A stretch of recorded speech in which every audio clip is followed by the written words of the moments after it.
మనం ఇప్పుడు జోర్డాన్ దేశం నుంచి బయలుదేరి పెట్రా అనే స్థలానికి వెళ్తున్నాం. అది ఎదోమియా ప్రాంతము.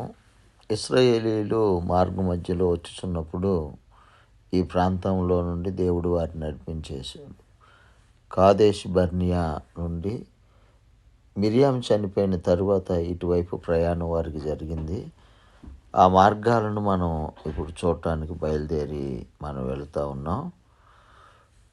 ఇది ఒక మహా అరణ్య ప్రాంతంగా మనకు కనపడుతూ ఉంది. దారి మధ్యలో రెస్ట్ రూమ్కి ఆపారు. అక్కడ కొన్ని వస్తువులు, టీలు, కాఫీలు తీసుకుని మరలా బయలుదేరి మరలా బస్సు మీద ప్రయాణం. రమారమి ఇంచుమించుగా 300-400 కిలోమీటర్ల ప్రయాణం. ఇప్పుడు సంఖ్యాకాండం 20 అధ్యాయం జరిగిన సంఘటన దగ్గరికి మనం వచ్చాం. ఇక్కడ మెరీబా జలములని చెప్పబడతా ఉంది.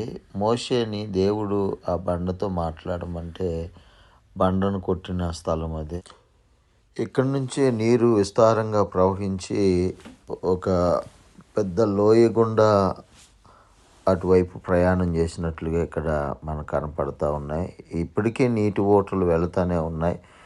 దీనిని పవిత్ర స్థలంగా అక్కడ ప్రజలు భావిస్తూ ఉన్నారు. మీకు కనపడుతున్న ఈ లోయ అంతా కూడా మోషే లోయ, మోషే వ్యాలీ అని పిలుస్తున్నారు.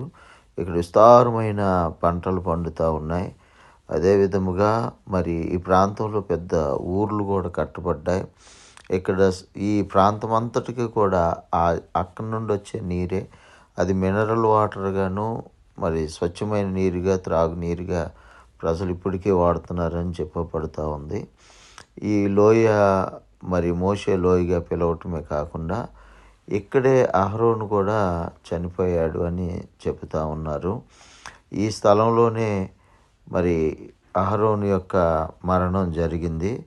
మీకు కనపడుతున్నటువంటి ఆ కొండల మధ్యలో అహరోను సమాధి చేయబడుతున్నాడని, అదిగో చూడండి, ఆ పర్వత శిఖరం పైన అహరోను సమాధి ఉందని. మరి అహరోను, మిరియాం